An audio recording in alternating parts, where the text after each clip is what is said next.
अरबों खरबों दरूद व सलाम ख़ातमुन नबिय्यीन सैयदना हज़रत मोहम्मद सल्लल्लाहु अलैहि वसल्लम पर, उनकी औलाद, उनकी आल पर। अल्लाह ताला मग़फ़िरत फ़रमाए आपकी, मेरी, सारी उम्मत के मुसलमानों की। आमीन। बिस्मिल्लाहिर्रहमानिर्रहीम। अस्सलामु अलैकुम। प्यारे दोस्तों, फ़लस्तीन की मौजूदा सूरत हाल से हर कोई वाकिफ़ है और गज़ा की जानिब से हाल ही में इसराइल पर जो हमला हुआ है उस बारे में भी पूरी दुनिया जानती है। गज़ा यानी हमास की तरफ से किए जाने वाले हमलों के बाद इसराइल का ये रद्द-ए-अमल आया है कि उसने रद्द-ए-अमल के तौर पर गज़ा पर जवाबी हमले भी किए हैं और ये धमकियां दी हैं कि गज़ा का अंजाम बहुत बुरा होगा। दोस्तों, अब सवाल ये है कि आया इस सूरत हाल में इसराइल यानी यहूदियों की धमकियों से मुसलमानों को खौफज़दा होना चाहिए या नहीं? इसके अलावा कुरान पाक ने यहूदियों के बारे में क्या कहा है, तारीख़ में यहूदियों के साथ क्या होता रहा है और आइंदा यहूदियों का क्या हाल होगा, ये सब आपको बताएंगे। और फ़लस्तीन में यहूदियों और मुसलमानों के दरमियान जो मौजूदा सूरत हाल दरपेश है उस पर भी बात करेंगे कि हालात किस तरफ जा रहे हैं। वीडियो इंतहाई अहम होने वाली है, लिहाजा वीडियो का आपने स्किप नहीं करना और आखिर तक लाजमी देखना है। प्यारे दोस्तों, हमास यानी गज़ा की तरफ से मौजूदा हमले ने पूरी दुनिया को हैरान कर दिया है, क्योंकि गज़ा के लोग मजलूमाना ज़िंदगी बसर कर रहे हैं और उन पर आयद की गई जो पाबंदियां हैं उनकी वजह से इस छोटी सी रियासत के जिंदा यानी कैद खाना कहा जाता है। लेकिन इसके बावजूद हमास का इसराइल के ऊपर हमला हकीकत में हैरान कर देने वाला है, क्योंकि एक तरफ गज़ा के नहत्ते लोग हैं और दूसरी जानिब इसराइल की पुष्टपनाही पर दुनिया में खुद को सुपर पावर कहलवाने वाली ताकतें हैं। लेकिन दोस्तों, याद रहे कि मोमिन तो बेतैग भी लड़ता है, उसके लिए दुनिया की सुपर पावर कोई मानी नहीं रखती, वो तो अपने जज्बा ईमानी के बलबूते पर लड़ता है। प्यारे दोस्तों, इस बात में कोई शक नहीं कि हमास के हमलों के रद्द अमल में इसराइल का रद्द अमल काफ़ी सख्त होगा। लेकिन याद रखें कि यहूदियों से मुसलमानों को खौफजदा होने की ज़रूरत नहीं है, क्योंकि यहूदी की ज़िल्लत और रुसवाई अल्लाह ताला ने मुकद्दर की हुई है और अल्लाह के प्यारे हबीब सल्लल्लाहु अलैहि वसल्लम ने पेशगोई फरमाई हुई है कि यहूदी मुसलमानों के हाथों कत्ल होंगे। नबी करीम सल्लल्लाहु अलैहि वसल्लम की पेशगोइयाँ क्या हैं ये भी आपको बताएंगे, लेकिन पहले ये जान लें कि यहूदियों के बारे में अल्लाह ताला का क्या फरमान है और तारीख़ में यहूदी कैसे ज़लील ख़ार होते रहे। दोस्तों, इस हवाले से इरशाद बारी ताला है सूरह आले इमरान में, उन पर हर जगह ज़िल्लत की मार पड़ी, इला ये कि अल्लाह ताला की या लोगों की पनाह में हो। ये गज़ब इलाही के मुस्तहिक हो गए और उन पर फ़कीरी डाल दी गई। ये इसलिए कि लोग अल्लाह ताला की आयतों से कुफ्र करते थे और बेवजह अंबिया को कत्ल करते थे। ये बदला है उनकी नाफरमानियों और ज़्यादतियों का। दोस्तों, इस आयत में बयान फरमाया गया है कि यहूदियों पर ज़िल्लत और मोहताजी लाजिम कर दी गई है और साथ ही साथ इस आयत में इस्तिस्ना भी है, इल्ला बिहब्लिम मिनल्लाहि व हब्लिम मिनन्नास, सिवाय इसके कि उन्हें अल्लाह की तरफ से सहारा मिल जाए या लोगों की तरफ से सहारा मिल जाए। इस्तिस्ना के आने से मानी ये बन गया कि यहूदी ज़िल्लत व ख्वारी से किसी सूरत और किसी तरह नहीं बच सकते मगर अल्लाह अज़्ज़ा वजल की रस्सी के साथ और लोगों की रस्सी के साथ। अल्लाह अज़्ज़ा वजल की रस्सी के साथ यूं कि यहूदी मुसलमान हो जाएं तो ख्वारी से बच सकते हैं और हकीकी इज़्ज़त हासिल कर सकते हैं, और लोगों की रस्सी की सूरत ये कि लोगों से अहद व पैमान करें, इस्लामी हुकूमत के ज़मी बन जाएं या काफिर हुकूमत से भीख मांगें और ताउन हासिल करें तो दुनियावी इज़्ज़त पा सकते हैं और ऐसी सूरत में उनकी सल्तनत भी बन सकती है। दोस्तों, मौजूदा ज़माने में अगर दुनिया के किसी खित्ते में कुफार के ताउन से यहूदी सल्तनत वजूद में आई है तो इस हुकूमत का कायम होना कुरान करीम या इस्लाम की सदाकत के ख़िलाफ़ नहीं, बल्कि कुरान करीम की सदाकत की बड़ी साफ़ और वाज़ेह दलील है, क्योंकि वहब्लिम मिनन्नास के मुस्ताक सदियों से ज़लील ख़ार यहूदियों की एक जमात को दुनियावी इज़्ज़त मिल गई है। प्यारे दोस्तों, आपको बताते चलें कि यहूदियों पर इस तरह ज़िल्लत लाजिम कर दी गई है कि वो कुर्रा अर्ज़ पर हर खित्ते में ज़लील ख़ार हैं और अपने ज़ोर बाजू से उन्हें कहीं पर भी गलबा हासिल नहीं है, मासिवा इसके कि कहीं मुसलमानों ने इनको अमान दे दी और कहीं गैर मुसलमों ने उनकी गिरती हुई दीवार को सहारा दिया। इस ज़माने में इंग्लैंड, अमेरिका और रूस ने बाहम इश्तराक से फ़लस्तीन में इसराइल के नाम से एक यहूदी रियासत कायम कर दी है और आजकल अमेरिका उनका पुश्तपना है। ये सिर्फ अपनी इनफरादी क़ुव्वत से कहीं हुकूमत कायम नहीं कर सके, उनका एटमी क़ुव्वत बनना भी अमरीकी मदद की वजह से। उसके बाद अल्लाह ताला ने बयान फरमाया कि ये ज़िल्लत, गज़ब इलाही और मस्कीनी मुसल्लत किए जाने के मुस्तहिक इसलिए हुए कि अल्लाह ताला की आयतों का इनकार करते थे और अंबिया अलैहिस्सलाम को नाहक कत्ल करते रहे थे। और अल्लाह की आयतों का इनकार और अंबिया अलैहिस्सलाम का कत्ल ये इसलिए करते थे कि हमेशा से अल्लाह ताला की नाफरमानी और अल्लाह ताला की हदूद से तजावज़ करते रहे हैं। प्यारे दोस्तों, अगर गौर किया जाए तो इस आयत से मुसलमानों को ये इत्मीनान दिलाया गया है कि जिन लोगों पर हर जगह खुदा की मार और लानत पड़ रही है वो तुम्हारा क्या बिगाड़ सकेंगे, और जो लोग गैरों के सहारे के बगैर अपनी हुकूमत कायम नहीं कर सकते वो तुम्हारी हुकूमत को क्या नुकसान पहुंचा सकते हैं। लेकिन ये बात भी याद रखने की है कि मुसलमानों के लिए ये इत्मीनान और तसल्ली और यहूदियों पर गलबा की बिशारत सिर्फ उस वक्त तक है जब तक वो अल्लाह ताला और उसके रसूल अल्लाह सल्लल्लाहु अलैहि वसल्लम के अतात गुजार रहें। और जब मुसलमान इज्तमाई तौर पर दीनी इक़दार से मुनहरिफ हो जाएं, इस्लामी इक़दार पर अमल करना उनके लिए बाइस नंग और आर हो, जैसा कि आज के मॉडर्न माशरे में किसी मुसलमान नौजवान का दाढ़ी रख लेना, टखनों से ऊपर शलवार पहनना और सर पर अमामा बांधना, इसी तरह उस तबके में बाइस मलामत है। और औरतों का बुर्का पहनना, नामहरमों से पर्दा करना और घर की चार दीवारी में रहना इस तरक्की याफ्ता महज़ब माशरे में गंवारपन की अलामत समझा जाता है। और गैर इस्लामी तहज़ीब व सकाफ़त को अपनाना उनके लिए फ़ख्र का बाइस हो। नमाज, रोज़ा, ज़कात, हज और दीगर इस्लामी अहकाम उनको बोझ मालूम होने लगें तो फिर इन मुसलमानों का उन लानती और मखजूब यहूदियों के हाथों मुसलसल शिकस्त खाना कोई हैरत और ताज्जुब की बात नहीं है। प्यारे दोस्तों, यहूद की दायमी ज़िल्लत व मस्कनत का मफ़हूम जो आइमा तफसीर अलैहिर्रहमा सहाबा व ताबीन रज़ियल्लाहु अन्हुम से मनकूल है, उसका खुलासा हाफिज़ इब्ने कसीर के अल्फाज में ये है कि वो कितने ही मालदार भी हो जाएं, हमेशा तमाम अक़वाल में ज़लील व हकीर ही समझे जाएंगे। जिनके हाथ लगेंगे वो उनको ज़लील करेगा।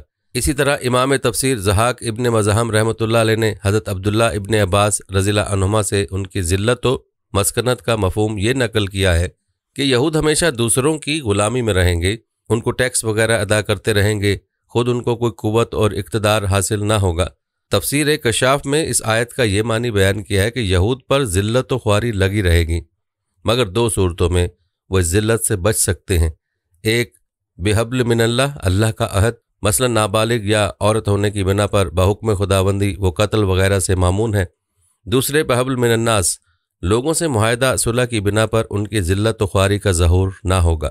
लेकिन दोस्तों, इसराइल की मौजूदा हुकूमत से लोगों को अश्काल होता है, उनके पास तो हुकूमत भी है। तो इस अश्काल का जवाब यह है कि हुकूमत दर हकीकत हब्ल मिन्नास में दाखिल है, क्योंकि सबको मालूम है कि यूरोप अमेरिका की एक मुश्तरका छावनी है जो अरब सरजमीन पर नाजायज़ तौर पर कायम की गई है। वही इनकी पुश्तपनाही कर रहे हैं। अगर अमेरिका और उसके इत्तेहादी आज उन पर से अपना हाथ उठा लें तो इसराइल एक दिन भी अपना वजूद कायम नहीं रख सकता। प्यारे दोस्तों, याद रहे कि अल्लाह ताला की मुसलसल नाफरमानी, अंबिया अलैहिस्सलाम की तकज़ीब और उन्हें कत्ल व अज़ियत की बेबाकी और बुत परस्ती के वबाल ने उन्हें ज़िल्लत व ख्वारी के ऐसे गड्ढे में धकेल दिया है जिससे निकलने की हर कोशिश उन्हें मज़ीद रुसवाई से दोचार कर देती है। इस ज़िल्लत व ख्वारी की तशरीह अल्लामा अलूसी रहमतुल्लाह अलैह ने जानो माल की बेवुक्ती से की है, यानी उनके जानो माल की कोई कदर व कीमत दुनिया में नहीं होगी। हर जगह मार खाते और माल से हाथ धोते नजर आएंगे। आइए एक नज़र तारीख पर डालते हैं। तारीख गवाह है कि बख्त नसर बाबली बादशाह 598 कबल मसीह में उनके वतन बैतुल मक़दस पर हमला आवर हुआ और पूरे शहर की इमारतों को ढाकर जला दिया। हज़ारों यहूदियों को तहतैक करके बाकी मांदा हज़ारों को अपने साथ कैद करके बाबुल ले गया। 70 साल की गुलामी के बाद कुदरत उन्हें एक दूसरे अजाब से दोचार करने के लिए फ़लस्तीन दोबारा ले आई। चुनाचे 198 कबल मसीह में शाह इंताकिया एंटियुक्स सालिस का हमला खुदाई कोड़ा बनकर उन पर बरसा। उसने शहर की ईंट से ईंट बजा दी। 63 कबल मसीह रूमी सरदार पोम्पी ने हमला करके एक बार फिर उन्हें कत्ल व असारत का मज़ा चिखाया। 70 में रोमी शाह टाइटस खुदा का अजाब बनकर उन पर उतरा, जिसने कत्ल व गारत के नित नए तरीके उन पर आजमाए, पूरी ममलिकत को एक सिरे से दूसरे सिरे तक रौंद डाला। 1.25 लाख यहूदियों को कत्ल करके फतह का जश्न मनाया, जो कि हज़रत ईसा अलैहिस्सलाम के पैरोकार यहूदियों के कबूल ईमान से मायूस हो चुके थे, बल्कि हज़रत मसीह पर ईमान लाने की वजह से यहूद की तंग नज़री का शिकार थे। इसलिए उन्होंने अपनी दावत का रुख यहूदियों से फेर कर रोमियों की तरफ मोड़ लिया, जिसमें बुनियादी किरदार मौजूदा मसीहियत के बानी पौलुस का था, जिसका नतीजा ये निकला कि रोमियों ने मसीहियत कबूल करके यहूदियों को अपने शिकंजे में जकड़ लिया, फ़लस्तीन पर कब्जा करके मुकद्दस मकामात उनसे छीन लिए, यहूदियों ने जो जुल्म मसीहियों पर किए थे उसका इंतकाम मसीहियों ने ईंट का जवाब पत्थर की सूरत में लिया। बाहमी चपकलश में साहिब हैसियत यहूदी फ़लस्तीन को छोड़कर अरब में आबाद होना शुरू हो गए। चुनाचे ताइफ, यमन, बहरीन, तेमा, फदक, वादिल कुरा और बिलखसूस मदीना मुनव्वरा में काफ़ी तादाद में आबाद हो गए। अरब में आबाद होने के दो मकसद थे, मसीहियों के जुल्म से निजात, आखिरी नबी सल्लल्लाहु अलैहि वसल्लम का इंतज़ार जिसके ज़रिए मसीहियों पर गलबे का यकीन रखते थे। दोस्तों, याद रहे कि जब नबी करीम सल्लल्लाहु अलैहि वसल्लम मदीना मुनव्वरा तशरीफ़ लाए उस वक्त यहूदियों के 3 कबाइल मदीना में मुकीम थे, बनु कैनका, बनु नज़ैर, बनु करीज़ा। पहले दोनों कबाइल अहद शिकनी की वजह से मदीना मुनव्वरा से जलील करके जलावतन कर दिए गए और बनु कुरैज़ा ग़ज़वा अहद के मौका पर मुशरिकीन के साथ साजबाज करके मुसलमानों के साथ गद्दारी के मुर्तकिब हुए और उसके नतीजे में उनके मर्दों को कत्ल और औरतों और बच्चों को गुलाम बना लिया गया। मदीना मुनव्वरा से जलावतन होने वाले यहूदी खैबर को अपना मरकज़ बनाकर मुसलमानों के दुश्मन मुशरिकीन की सरपरस्ती करने लगे और इनके सरकोबी के लिए 7 हिजरी में आप सल्लल्लाहु अलैहि वसल्लम ने खैबर पर हमला करके उसे अपने कब्ज़े में ले लिया और यहूदी ज़मी बनकर मुसलमानों के मातहत ज़िंदगी का अजाब झेलने लगे। यहाँ तक कि हज़रत उमर रज़ी अल्लाह तआला अन्हु ने अपने अहद खिलाफत में नबी करीम सल्लल्लाहु अलैहि वसल्लम की वसीयत पर अमल करते हुए उन्हें जज़ीरतुल अरब से निकाल दिया। यूँ एक बार फिर ये आवारा जहाँ हो गए। प्यारे दोस्तों, यहूदियों की तारीख दरअसल कुरान पाक की आयत की तफसीर बयान कर रही है कि ज़िल्लत और ख्वारी उनका मुकद्दर कर दी गई है। दोस्तों, तारीख बताती है कि सैकड़ों साल तक यहूदी मुसलमानों के मातहत जजिया देकर अमन व सकून की ज़िंदगी गुजारते रहे। उन्हें अपने मजहबी अहकाम पर अमल करने की मुकम्मल इजाज़त रही। मुसलमान मुआशरे में हमेशा उनकी जान व माल महफूज रही। इस दौरान ये मसीही ममालिक रूस, इंग्लिस्तान, फ्रांस, हिस्पानिया, जर्मनी, इटली वगैरह में बारहा जाकर आबाद हुए, लेकिन उन पर मसीहियों ने शदीद तरीन मजालिम ढाए। उनकी पूरी की पूरी आबादियों को ढा दिया जाता, उन्हें जिंदा जला दिया जाता, जंगली दरिंदों से भिड़वा दिया जाता। जहाँ कहीं किसी के यहूदी होने का पता चलता, मसीही मजमा उस पर टूट पड़ता और वहीं यहूदी जान से हाथ धो बैठता। यूरोप के मसीही ममालिक ने यहूदियों पर जो सितम ढाए हैं उसका अंदाज़ा यहूदियों की मुरत्तब करदा किताब होलोकॉस्ट से किया जा सकता है। अगरचे इसमें मुबालगे से काम लिया गया, लेकिन इस मुबालगे के पर्दे में हकीकत की झलक भी महसूस की जा सकती है। और यूरोपीय ममालिक के इन ज़ालिमाना रवैयों से तंग आकर ये मुसलमानों के पास ही पनाह लेते रहे। सदियों तक यहूदियों की हिफाजत करने वाले मुसलमानों की नेकी का सिला इसराइली काबिज जिस दरिंदगी के साथ दे रहे हैं, शायद एहसान फरोशी और मोहसिन कुशी की इससे बदतर मिसाल दुनिया में कहीं नहीं मिल सकेगी। प्यारे दोस्तों, तारीख बताती है कि पहले जंग अजीम के ज़माने में यहूदी जर्मनी और ऑस्ट्रिया में खूब छाए हुए थे। इस्लामी खिलाफत उस्मानिया जर्मनों की इत्तेहादी थी। फ़रीक़ मुखालिफ बरतानिया और उसके हलीफ ममालिक थे। इस जंग में यहूदियों ने बरतानिया को सरमाया और कौम की हर काबिलियत की पेशकश की, इस शर्त पे कि इख्तिताम जंग पर फ़लस्तीन को यहूदी वतन बनाने का पुख्ता वादा किया जाए। बरतानिया को सरमाए की भी ज़रूरत थी और जर्मन के गद्दारों की भी। वो यहूदी कौम की सूरत में उसे मिल गए। नेज़ यहूदियों की इस पेशकश से खुद बरतानिया को यहूदी आबादी को अपने ममलकत से जान छुड़ाकर दूसरी जगह बसाने का मौका भी मिल रहा था। यूं अपने मफादात की खातिर यहूद और निसारा एक हो गए।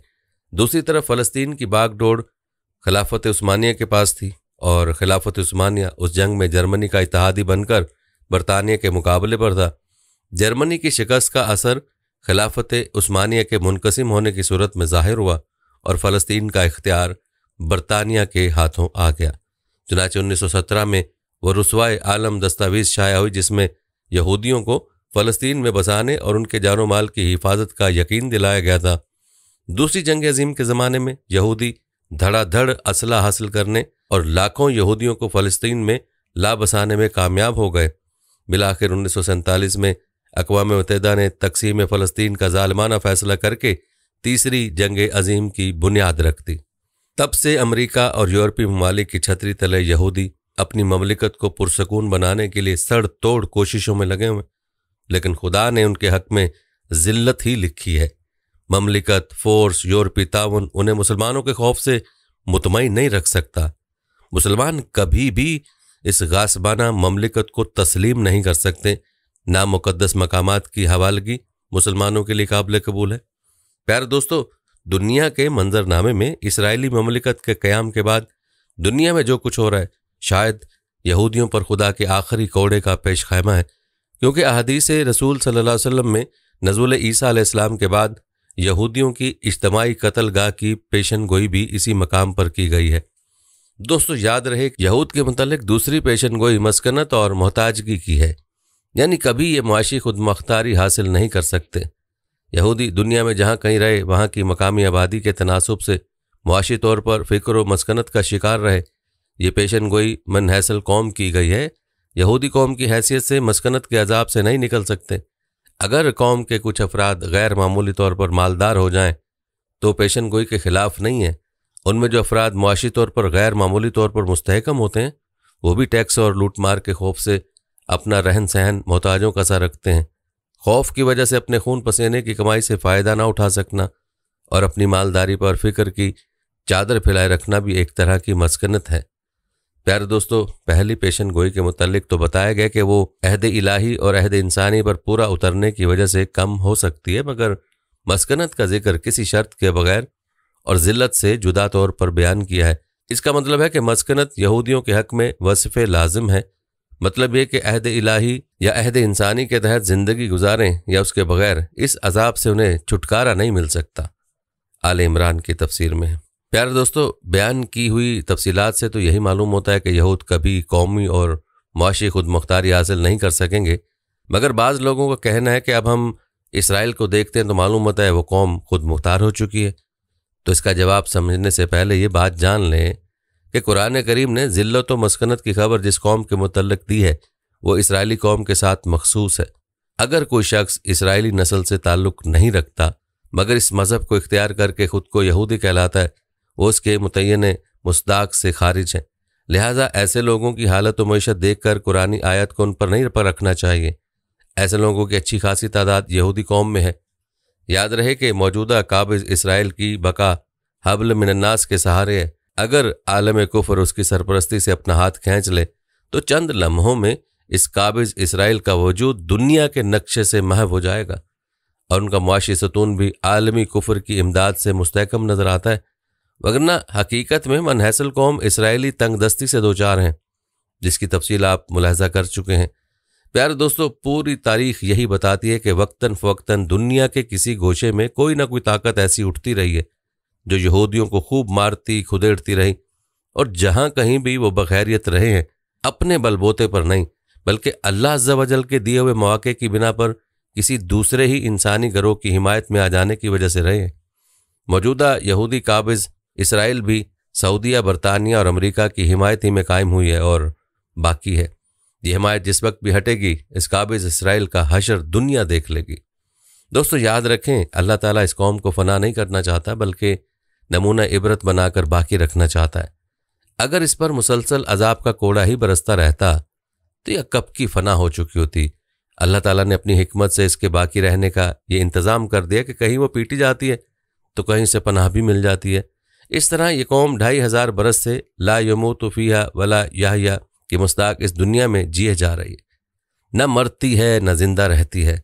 एक रिवायत में हज़रत सैयदना अबू हुरैरा रज़ियल्लाहु तआला अन्हु बयान करते हैं कि नबी करीम सल्लल्लाहु अलैहि वसल्लम ने फरमाया, क़यामत कायम न होगी मगर यह है कि इससे पहले पहले मुसलमान यहूदियों से आखिरी मार्का लड़ेंगे, फिर मुसलमान उनको कत्ल करते चले जाएंगे, हत्ता कि यहूदी अगर किसी पत्थर या किसी दरख्त की आड़ में छुपा होगा तो वो पत्थर और दरख्त बोल उठेगा, ए मुसलमान, ए अल्लाह के बंदे, ये मेरे पीछे एक यहूदी छुपा बैठा है, इधर आ और उसको कत्ल कर दे। सिवाय शजर गरकत के वो नहीं बोलेगा, इसलिए कि वो यहूदियों का दरख्त होगा। गरकत एक कांटेदार दरख्त है जो बैतुल मक़दस की तरफ बहुत होता है। प्यार दोस्तों, यहूदी जानने के बावजूद कि हज़रत सैयदना ईसा अलैहिस्सलाम नाजिल होकर सलीब को तोड़ डालेंगे, खंजीर को कत्ल करके दुनिया से मिटा देंगे, दीन इस्लाम के हुक्म को दुनिया पर नाफिज कर देंगे और इस्लाम के अलावा हर कानून और दस्तूर को बातिल कर देंगे, और ऐसा होकर रहेगा और उनकी साजिशों पर हक गालिब आकर रहेगा। इन जालिमों ने खुला इनकार करते हुए कुफ्र, शर और फसाद व दहशत गर्दी की राह पर चलना आखिर ज़माने तक इख्तियार कर रखा है। लेकिन दोस्तों याद रखें कि अल्लाह का हुक्म और नबी पाक सल्लल्लाहु अलैहि वसल्लम का फरमान हक और सच है जो सदियों से पूरा होता आ रहा है, होकर रहेगा। यहूदी मुसलमानों के हाथों कत्ल होंगे और जिस रियासत पर वो ज़बरदस्ती काबिज़ हैं वही इंशाल्लाह उनका मक्तल बनेगी और इसी जगह से ये मुसलमानों के हाथों मारे जाएंगे। इसलिए मुसलमानों को बिल्कुल भी इस बात से खौफजदा होने की ज़रूरत नहीं है कि यहूदी इस्लामी ममलिकतों को नुकसान पहुंचा सकेंगे।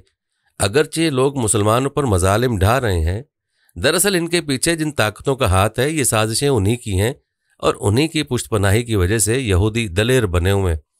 लेकिन याद रखें कि जो ताकत मुसलमानों के जज्बा ईमान की है वो दुनिया की किसी भी ताकत में नहीं है, ना एटमी हथियारों में, ना किसी सुपर पावर की। याद रहे कि सुपर पावर तो अल्लाह की ज़ात है जिसके सामने कोई ताकत मच्छर के पर जितनी हैसियत भी नहीं रखती। फिर ये लोग किस बात पर गरूर कर रहे हैं?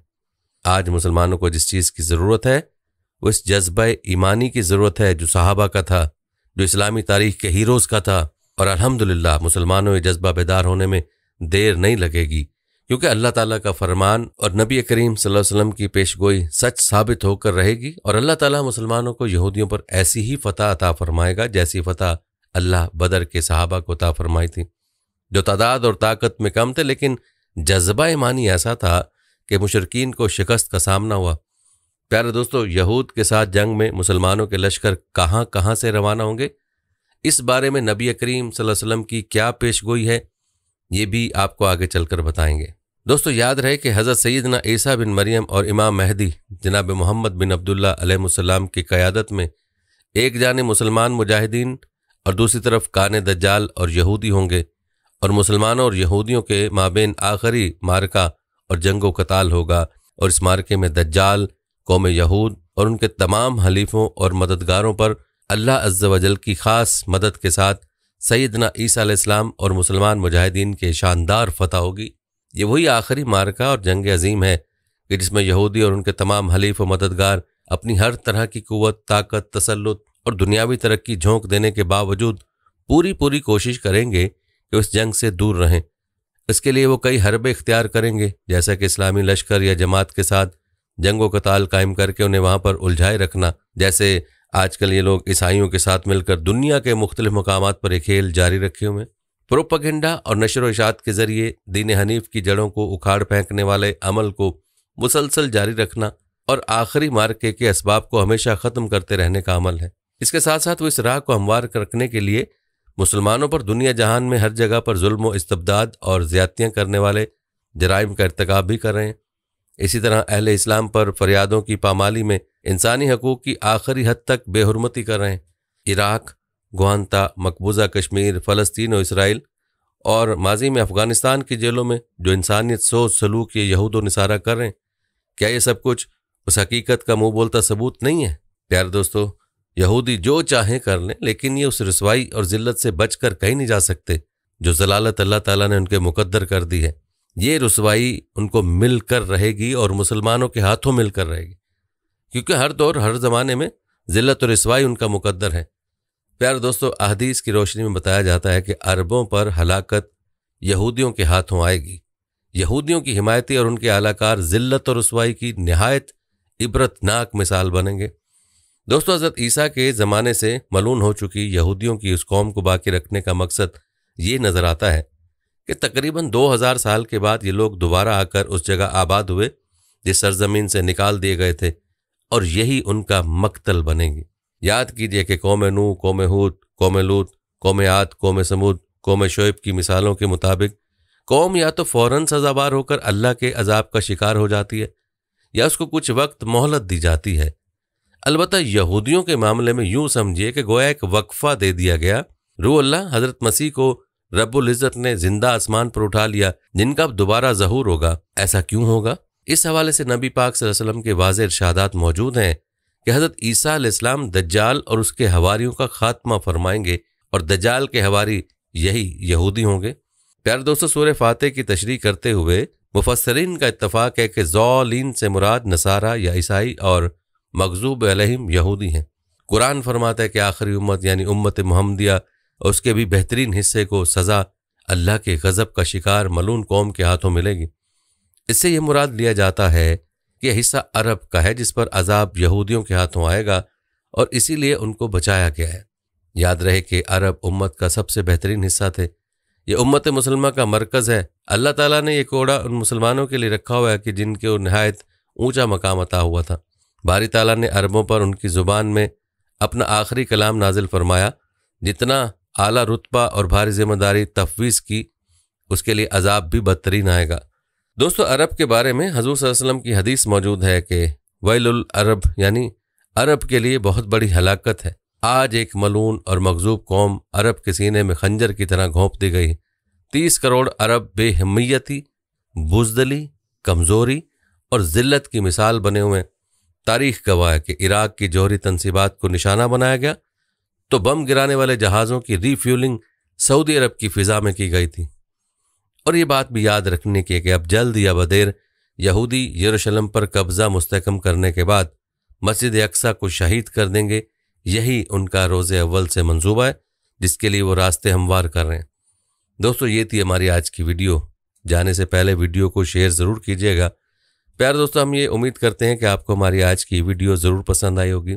अगर आपको हमारी आज की वीडियो पसंद आई है तो सबसे पहले तो इसको लाइक करें और अपनी राय का इजहार कमेंट सेक्शन में लाजमी करें। आखिर में आपसे एक बार फिर दरख्वास्त है कि आप हमारे चैनल को ज़रूर सब्सक्राइब कर लें और साथ ही लगे घंटी के बटन को भी क्लिक करें ताकि आपके पास हमारे आने वाली मज़ीद वीडियोज़ का नोटिफिकेशन बर वक्त मिलता रहे। अल्लाह ताला आपको अपनी हिफ्ज़-ओ-मान में रखे। आमीन।